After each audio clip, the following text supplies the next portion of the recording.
Relatos y misterios oscuros. Buenas noches, querida audiencia. Esta noche les traemos un relato que trata cómo una psicóloga se adentra poco a poco en la parte de la mente de un asesino. Esperemos que les guste el siguiente relato. Recuerden que pueden mandar sus experiencias más escalofriantes a nuestro correo. Sin nada más que decir, que tengan una gran velada y comenzamos.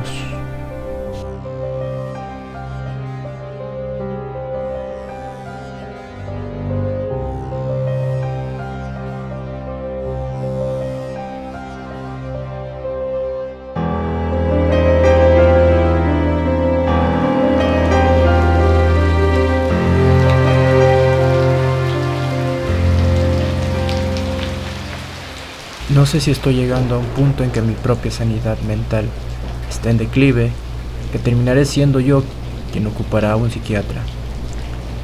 Intento analizarme y decirme las cosas en voz alta, pero cada día me siento más y más desconectada de la realidad. Recuerdo mis días en el pabellón de máxima seguridad en el Hospital Fray Bernardino Álvarez. Allí se encuentran las personas enfermas más peligrosas de todo el hospital, asesinos, violadores, a quienes se consideraron enfermos mentales, esquizofrénicos. Toda clase de historias horribles que escuchas en cuentos y novelas podrían darse en ese lugar. Hay gritos desgarradores, horripilantes y tenebrosos que podían volver loco al más cuerdo de los médicos. Es bien sabido que la psiquiatría es la especialidad médica con más tendencia a caer en enfermedades mentales. Muchos dicen que son enfermedades adaptativas. Quizás el ser tan empático con tus pacientes te hace adentrarte en ese mundo oscuro. Como dice un dicho, quien con monstruos lucha, cuide de no convertirse a su vez en uno. Mientras más miras dentro del abismo, el abismo mira dentro de ti. Debo advertir antes de continuar que el siguiente relato incluye material muy fuerte y perturbador que puede herir la sensibilidad. Quizás muchos de ustedes no tengan por enterado, pero la mayoría de los crímenes atroces y terribles que son investigados y analizados no llegan al conocimiento público. Esto se hace por diferentes razones, entre ellas para no herir la susceptibilidad y para evitar que se cree una clase de crímenes duplicados. Hay muchas ocasiones en que algunos asesinos crean una moda. Sucedió con Charles Manson, Richard Ramírez y muchos más. Inclusive, hay crímenes que se han efectuado por escenas cinematográficas. Es por eso que, de ser posible, el crimen se deja simplemente para conocimiento de las autoridades competentes. Cuando leí el expediente de a quien apodaron El Rojo, no podía creer lo que estaba leyendo. Parecía una novela negra, llena de sangre, violencia y sin final feliz. Tenía en ese hospital 6 años internado. De alguna forma había conseguido que lo consideraran una persona no apta de capacidades mentales para no terminar en un reclusorio normal. Estos pacientes son internados sin ninguna esperanza de que en algún momento mejoren. Nadie lo dice, pero realmente es como un pabellón para personas que estarán encerradas esperando a morir. Yo estaba trabajando en una investigación sobre la capacidad de la mente humana de recuperar la cordura. Pensaba que como cualquier enfermedad podía haber una cura. Ese era mi pensar. Un pensar que cambió a partir del día que solicité al director una reunión con el llamado Rojo. El director trató de disuadirme por algunos minutos, pero yo estaba decidida. No recuerdo la razón por qué lo elegí a él, habiendo otra decena de pacientes de alta peligrosidad en ese lugar. Había escuchado cosas sobre él, como que nadie quería acercarse a él, o que siempre encontraba la forma de dañar las fotos de la habitación para no tener luz, aunque cuando estos tuvieran protección. Cuando llegó mi momento para entrevistarme con él, el enfermero que haría labor de guardia me advirtió que debía de ser en una sala especial, donde tenían cómo tenerlo sujetado. Yo accedí. Él era un hombre corpulento de más de 100 kilos. Me sentí protegida con él, así que le pedí que trajera al paciente, y lo esperé sentada frente a una mesa metálica. Había un par de sillas solamente. No era como una sala de interrogatorios que vemos en las películas. Solo era un pequeño cuarto con un par de sillas y una mesa. Sin embargo, una de las sillas era diferente. Tenía muchos arneses para sujetar. Cuando el personal de seguridad abrió la puerta, pude ver a ese hombre por primera vez. Un hombre delgado, de piel blanca y barba desaliñada. Descuidada, sus ojos se clavaron en mí profundamente. Fue como caer en un negro e intenso de vacío. Me hizo casi caer para atrás en mi silla. Lo traían sujetado de ambos brazos, esposado, y aparte con una camisa que era evidente que no podía ni moverse, así como algo en su rostro para protegernos de las mordidas. Él no apartó la vista de mí mientras lo llevaban sujetado hasta la silla, que estaba del otro lado de la mesa a unos 2 metros de distancia. «Buenos días», dije intentando parecer lo más calmada posible, pero estaba muy asustada por esa mirada perversa. «Aquí hay mucha luz», dijo él mirando al techo entrecerrando sus ojos. «¿Pueden apagar la luz? Me lastima». Volteé mi vista hacia el guardia enfermero, quien no tardó mucho en negar con su cabeza que no era posible tal cosa. «Lo siento», le respondí, «pero no podemos hacer eso». «¿Entonces pueden cubrir mis ojos con algo?», volví a preguntar. Nuevamente miré al guardia. Este titubeó un poco, pero después acompañó lo que tenía en su bolsillo del pantalón y lo amarró en los ojos del paciente. Noté que lo apretó con fuerza porque el enfermo hizo un gesto de dolor. «Buenos días», repetí, mientras lo miraba mover la cabeza a los lados como buscando la dirección de los sonidos en la habitación. Se quedó en silencio por unos segundos. Yo notaba cómo aspiraba profundo para olfatear. Supongo que estaba acostumbrado a los mismos aromas de su oscuro cuarto. «Usted huele delicioso», me dijo. Pasaba la lengua por sus labios. Hacía tiempo que no olía algo tan delicioso. «Pero dígame primero, ¿por qué estoy aquí?» «Me gustaría que tuviéramos una plática». Lo llamé por su nombre, el cual no revelaré. «Quisiera, si me lo permite usted, conocer su historia de primera mano». «¿Para qué?», interrumpió él tajantemente. «Porque me interesa», le revelé. «¿Qué le interesa? ¿Saber si estoy tan loco como todo el mundo lo dice?» «Déjenme arruinarle el final, doctora». «Sí, lo estoy. Y todas esas cosas que dicen que hice, las hice. Solo quiero conversar», insistí, «para intentar ayudarle». Él soltó una carcajada horrible que me hizo estremecer.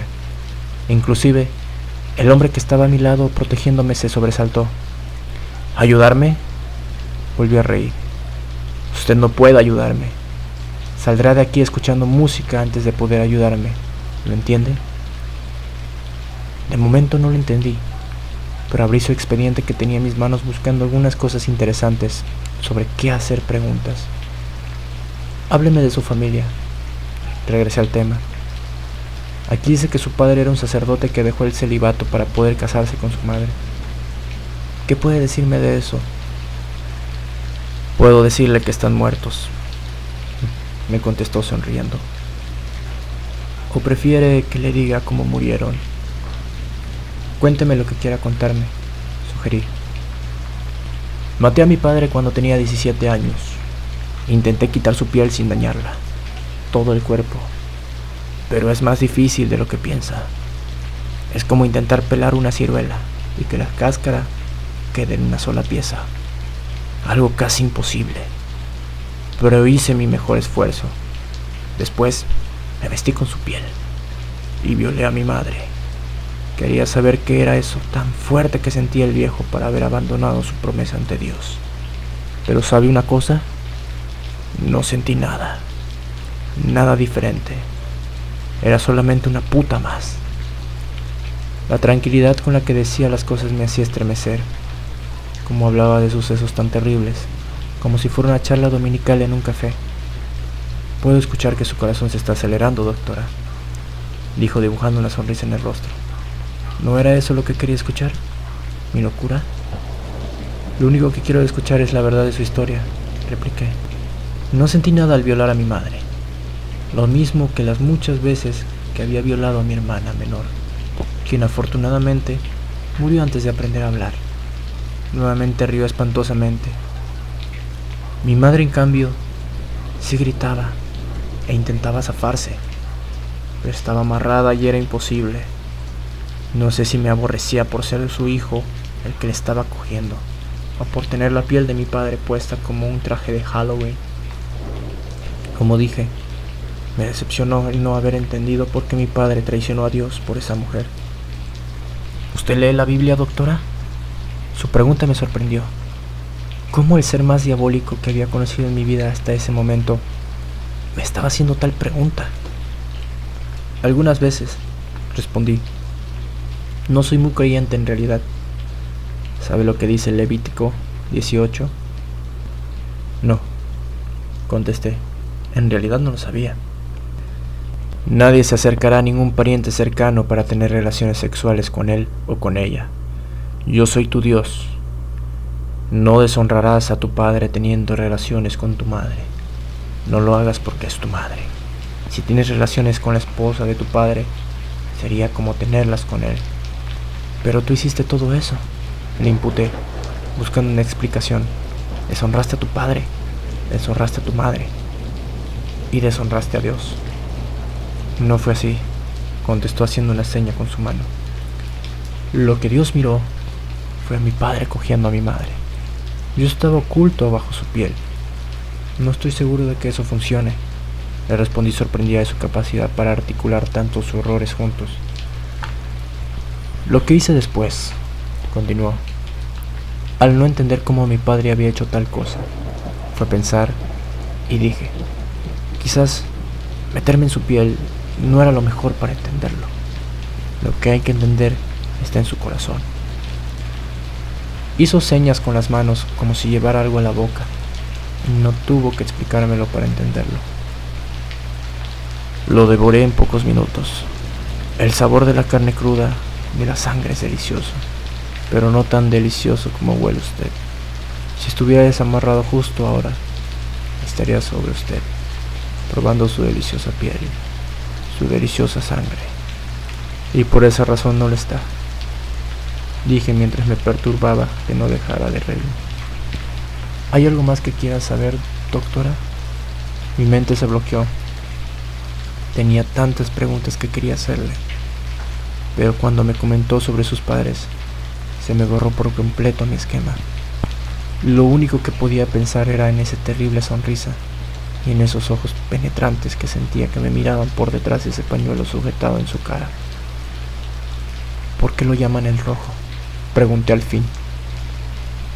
No era de los asesinos cuidadosos, contestó. Me gustaba disfrutar cada centímetro de mi presa. Normalmente terminaba empapado en sangre. Paso las manos por su cuerpo simulando estar lleno de esta. Después chupo sus dedos. Me gustaba sentirlo sobre mí. Como su último aliento de vida, me acariciaba el cuerpo. Cuando me detuvieron estaba completamente rojo, bañado en sangre. De ahí mi apodo. Niños, le interrumpí. He leído que la mayoría de sus víctimas fueron niños. ¿Hay alguna razón especial? Si continúa leyendo Levítico 18 y se va hasta el versículo 21 lo sabrá, contestó. No sé qué dice ese versículo, respondí con sinceridad. Bueno, dijo, esa será su tarea. ¿Usted se arrepiente de lo que hizo?, cuestioné mirando fijamente su rostro. Las cosas terribles que hizo, los crímenes atroces, ¿lo atormentan? Lo único que me atormenta es la música, respondió y por primera vez quitó la sonrisa diabólica de su rostro. Yo no entendí. Me vinieron a la mente las historias de prisioneros de guerra, las cuales son torturados con música muy alta para impedirles dormir por días, intentando romper sus mentes. Pero yo había estado en pabellón de seguridad en muchas ocasiones y nunca había escuchado esa música. Solamente gritos, llantos y risas horribles. No entiendo a qué se refiere con música, le respondí. Es la segunda vez que la menciona.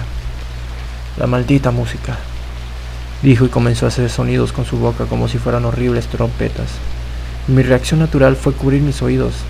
Al instante, noté cómo el guardia se movió hacia mí como un instinto protector. Cuando terminó de hacer el horripilante sonido de trompetas, comenzó a llorar, como un niño, un llanto desgarrador. «Quiero que pare», dijo apenas teniendo la capacidad de hilar palabras. «Quiero que pare». «¿La música?», pregunté de nuevo. «Él», gritó. «Quiero que pare». Seguía repitiendo. «Necesito que se calme», le dije, notablemente alterada. «Necesito saber qué es para ayudarle a que pare». Él por unos segundos respiró profundo y luego se calmó un poco. «Vendí mi alma y lo único que conseguí fue una música horrible», contestó más calmado aún sin sonreír. «Hice cosas terribles para ganar su favor, pero solamente terminé aquí, encerrado en un cuarto oscuro. Porque usted lo mantiene así», le recordé. «Si hay luz puedo verlo», me respondió. Él estaba aquí, en este cuarto, antes de que yo llegara, esperándonos. «¿Quién?», pregunté nuevamente. «¿Quién estaba aquí? ¿Con quién hice el pacto? ¿El diablo?», pregunté ingenuamente. Hasta ese entonces solo había escuchado leyendas de artistas famosos que habían vendido su alma al diablo a cambio de cosas. Noté que mi respuesta había sido errónea cuando él comenzó a reír. «El diablo no tiene tiempo de andar ofreciendo cosas a seres insignificantes como nosotros», dijo riendo como si hubiera sido algo tan gracioso lo que dije. «¿Entonces quién?», pregunté intentando mantener mi compostura. «Si conoce su nombre, será un problema para usted, doctora. Ese delicioso aroma que guarda se convertirá en un horrible aroma a tierra, a podrido. ¿Intenta decirme que moriré? Intento decirle que no meta sus narices donde no debería, doctora. La música no es para todos». Mi reunión estaba siendo un fracaso. No entendía nada de lo que estaba platicando con él. Solo podía saber que era un ser terriblemente dañado y que por más que intentara platicar con él no sacaría nada. Así que me rendí por el momento. «¿Está dispuesto a recibirme otro día?», le pregunté. «Quisiera seguir platicando con usted. Hay muchas cosas que quisiera conocer de su historia». «Con todo el gusto, pero con una condición», dijo. «Que traiga siempre ese perfume». Le hice una seña al enfermero que fungía función de guardia para hacerle saber que nuestra reunión había concluido.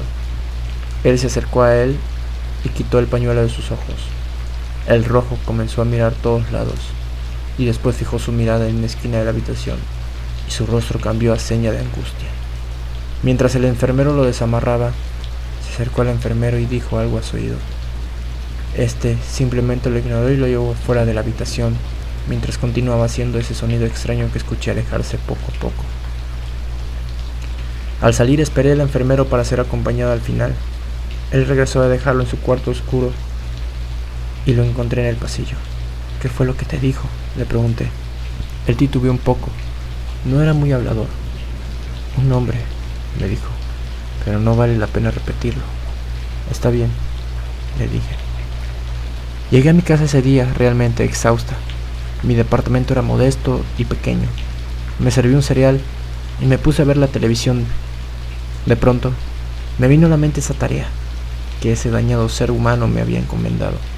Busqué en mi librero una pequeña Biblia que me habían regalado en mi cumpleaños número 15 y busqué la famosa cita. «No profanarás en el nombre de tu Dios, entregando a tus hijos para que sean quemados como sacrificio a Moloch. Yo soy el Señor». Levítico 18:21. Durante mucho tiempo esa historia quedó incompleta en mi cabeza. Se preguntarán si regresé a la siguiente sesión como le había dicho al enfermo, y la respuesta es no, no lo hice. Esa noche, un poco después de leer el famoso versículo, intenté dormir, y lo único que tenía en mente era esa horrible melodía improvisada de la boca del hombre. Recordé su frase: «Usted escuchará la música».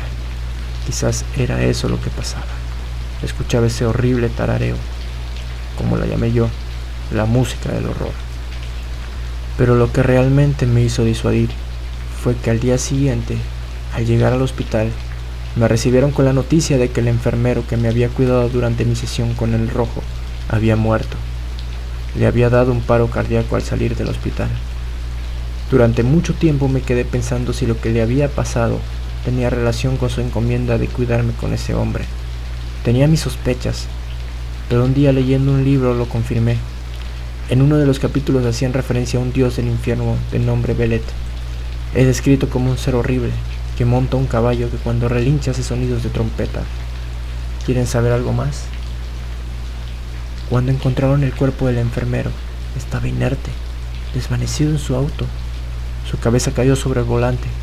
La forma en la que se dieron cuenta que estaba ahí fue porque su cuerpo estaba sobre el claxon del auto, haciendo sonidos de trompeta, haciendo sonido de música del horror. Relatos y misterios oscuros.